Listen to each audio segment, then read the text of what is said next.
What's up YouTube, Dale here from Zephyr, and today I'm bringing you an update to Shining Sarcophagus. Now I really like this deck, it got brand new support and it was a Dark Magician themed monster, so it was a no-brainer that I was going to be updating this deck for you all to see. And now the deck can also utilise one of my favourite fusion monsters for Dark Magician in the form of Red Eyes Dark Dragoon. So with all of that out of the way, please smash that like button, hit that notification bell and subscribe so you don't miss out on any more upcoming content. With all that out of the way, I'm just going to dive headfirst into the profile, show you what we've got, explain why we've got it, and hopefully entice you to pick up a deck like this because I do think it is incredibly fun, even though it is also extra shiny.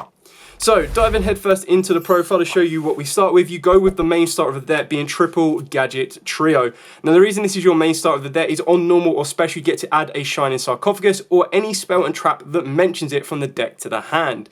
We're not playing the trap card in this particular version that it has on its second effect that if it is destroyed by battle or card effect, you get to set a stronghold of the Hidden Fortress from the deck. Just because it's not like that utilised, like you really just want to be using this as your starter to get everything you need to do, get going. Next up we play the Silent Magician 0 at 2. Now this is the one that gives you a nice little spell negate. So if your opponent draws a card, so even for their draw phase, you increase this card's level by the number of cards drawn. So if you're under Mole Chummy, happy days. Well, slightly happy days, they're still going to draw a few cards. And then when this card's level is higher than its, or while this card's level is higher than its original level, it gains attack equal to the difference times 500. When your opponent activates a spell card or effect while you control Shining Sarcophagus, quick effect you get to negate the activation, and if you do, increase this card's level by 1 again. So just make it stronger and stronger.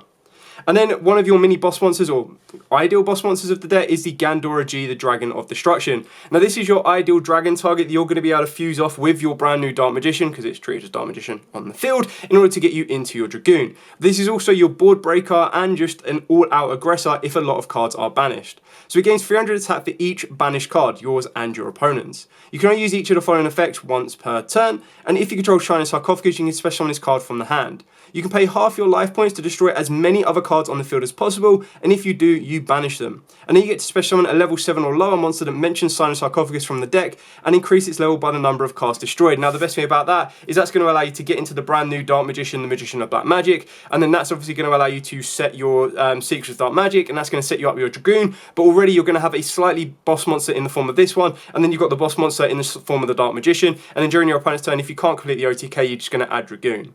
It's a shame that the Dark Magician sets the card rather than just adding it, because if it added it, then you could use it during the battle phase, which would have been great success, but you go and roll with it.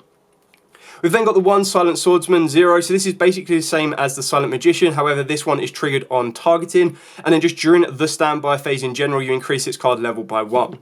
So while this card's level is higher than its original, again you gain 500 per level difference, and then when an opponent's monster, when your opponent activates a card or effect that targets a Shining Sarcophagus or a monster that mentions it, that you control, you get a quick effect to negate the activation, and if you do, increase this card's level by 1. We've then got the Archfiend's Advent. Now, I absolutely love the artwork on this one. I think it's absolutely stunning. And as you can see, I've been trying to get this deck as max rarity as possible. I'm currently missing 2 cards, or 2 separate cards, but each of them you play at like 3 to 2. One of them I'm hoping to be able to pick up over at Euros. The other one might be a little bit more tricky to get down, but it'll be really nice once this deck is complete.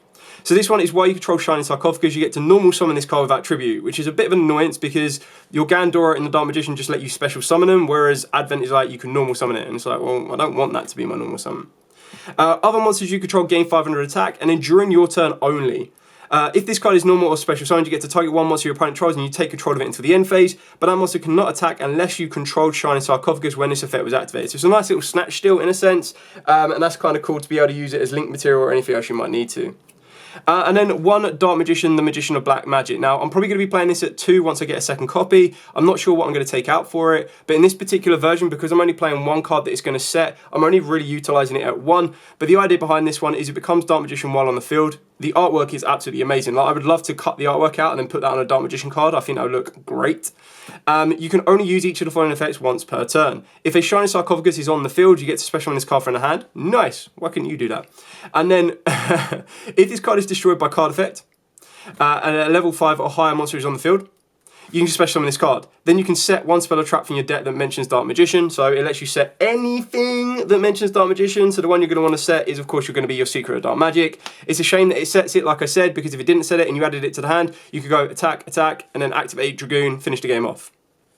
So for those of you unfamiliar with Secrets of Dark Magic, you get to fusion summon a fusion monster from your extra deck using monsters from your hand or field, including Dark Magician. This card's name becomes Dark Magician while on the field. Great success. And then of course we do play triple Shining Sarcophagus. This is like your ideal spell card, like you need to get to it, which is why you have so many ways of getting to it. Well, I say so many ways, you've got 6. You've got 3 of its own copy and then 3 of the gadget trio. So it can't be destroyed by monster effect. Why couldn't it just not be destroyed by card effect?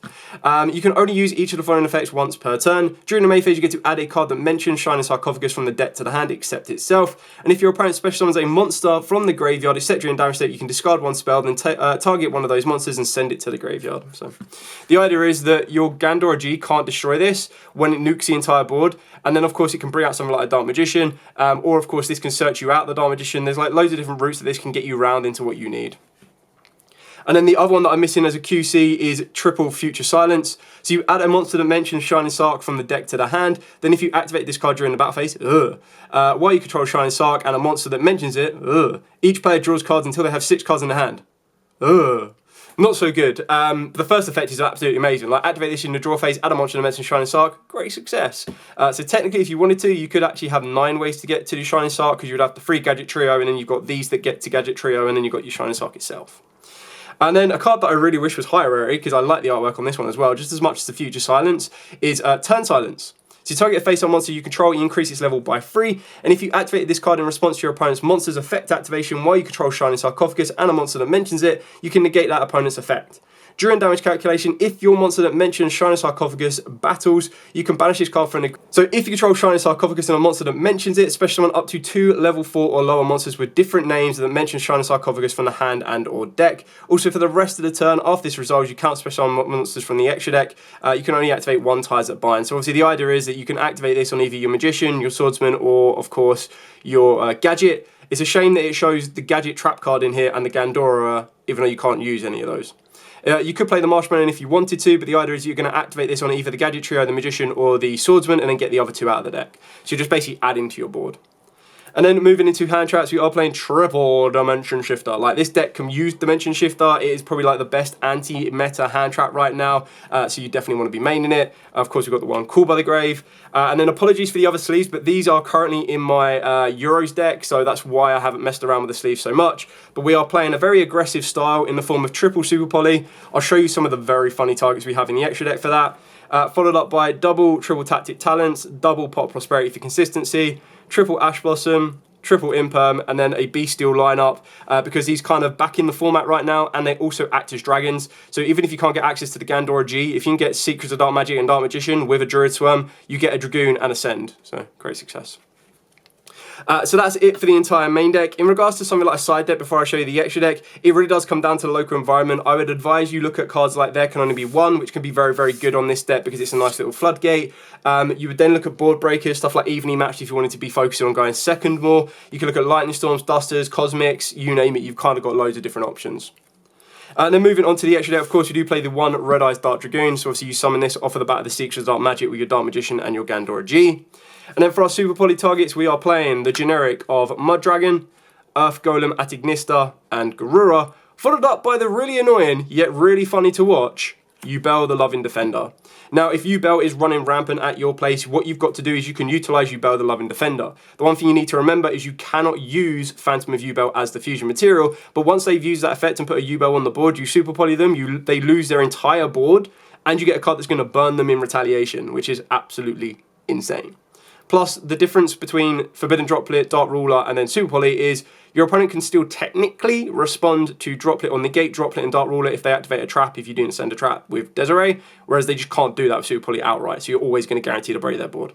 And then even if they have Phantom of Yubel on the board, you still have options to get into it, but Phantom is the annoying one that you need to get rid of, but there are ways you can do that with some other cards in the extra deck. Speaking of other cards in the extra deck, for our Link monsters, we are playing the one Dark Charmer, the one Barricade Borg Blocker. Now, obviously, the idea behind both of these is this is going to allow you to recycle your Shining Sarcophagus, which can be massively important. Yes, of course, there are ways for your opponent to get rid of it and deal with it, which does become a bit of a pain in the backside. But the idea is that once they've got rid of it, you do have ways to get it back from the graveyard through the extra deck. So you're just trying to make sure you've got as much consistency as possible to recycle it if they do get rid of it, because it is that important. So keep that in mind. I'm just trying to find another one of the cards that is going to be utilised in this deck. I did have it already, and I've clearly shuffled them all up and messed it all up. But the idea is, as we're continuing to go through, another way to get rid of the opponent's route or access to something like a Phantom is to play the Moon of the Closed Heavens. Now, a lot of people are going to be expecting that as soon as they see this, they're like, yeah, whatever, okay, go on then, go into your Requiem, do your thing. And you're just going to go, no, Moon of the Closed Heaven, target one of your cards, and we're going to link into our Underworld Goddess. And then going into Underworld Goddess, this is then going to allow you to obviously non-target break an opponent's board, which is still very, very funny, because again, they're not going to see it coming. They're like, ah, that's not a Requiem that I was semi-prepared for. And you're like, yeah, no, I'm not going to pay 200 plus for a Requiem with the Themersmith engine, of course. I'm just going to go straight into this guy, break your entire board, watch you squirm a little bit, and then go, okay, cool, now my Underworld Goddess is live and ready to go. Finally found it. The next Link monster we're playing is the IP Masquerena, followed up by the SP Little Knight. Access code talk if you're out and out aggression, and then I've just gone with the one Evil Swarm Exton Knight. You've got a lot of flexibility in the extra deck should you want it. Like, you don't have to play this exact lineup. The only ones that I advise you to play is probably the Super Poly targets if you're going to be playing Super Poly, but I still think that they're all very, very useful for you.